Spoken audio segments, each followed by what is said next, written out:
I recently discovered that Karl Marx wrote poetry as a young man. Curious, I found a book of his poems. This one struck my fancy. It's really more of an epigram, a mini poem. Kant and Fichte like to soar to the ether. Now, Kant and Fichte, just to let you know, were very influential philosophers. Kant and Fichte like to soar to the ether, seeking there a distant land. But I just seek to be a scholar of what I found upon the ground. Reading this brought to mind Ludwig Wittgenstein, considered by many the most important philosopher of the 20th century. In a section of his book, Philosophical Investigations, where he writes about games and demolishes essentialism, he admonishes his fellow philosophers and the rest of us, saying, "Don't think, but look." Two very different men, both great friends of ours, offer the same advice. Get out of your head and into the world. Now, we don't have to be philosophers to be in our heads, and it's not great in there.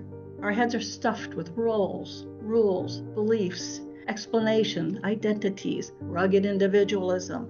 The getting culture is in there. The fact that we think there is an in there, apart from out here, is in there.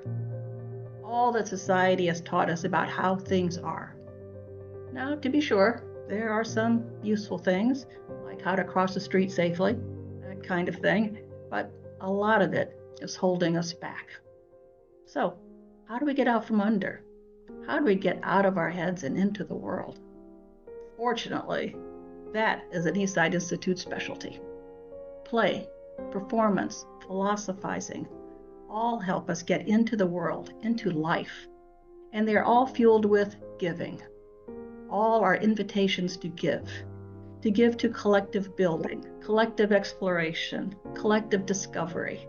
Giving not to get, but giving to create. They introduce us to a new way of looking, engaging in collective creative activity. And what we learn is our world is awash in possibility, that we're not only shaped by our environment, but also shape our environment. We're members of communities, and we can also build new kinds of communities. We are social, first and foremost. As we've seen in this meeting, our culture of getting, or should I say grabbing all you can, never mind the cost, is not the only thing in play. Around the globe, people are performing, philosophizing, playing, giving to collective building in myriad ways. Listen to how Anjali Thakur, a member of our current international class, reflects on the work of a youth program in India. Performance, she says, creates spaces where communities can think, feel, question, and build meaning together. It allows people to step outside rigid identities and experiment collectively with new ways of being.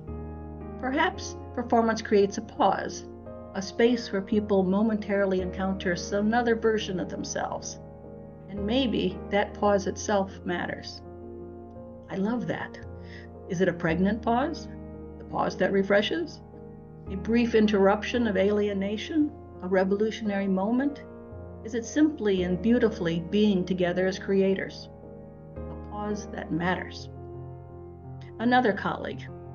I hope many of you saw Abrams Tekia from Breakdance Project Uganda present at Performing the World, Dancing Toward Human Development.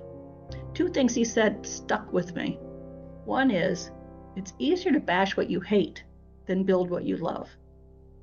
Now, I know many, if not all in this room, are unhappy, more than that, enraged, outraged with how we treat one another, the actions of our so-called leaders.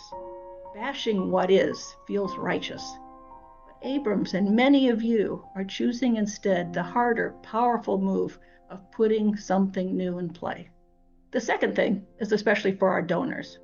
When Abrams opened his session, he said, this, meaning this community, all of us, this is what I need. This is what I want. So give. Good for our relationships, good for our families, good for our communities. Join in performing a new world.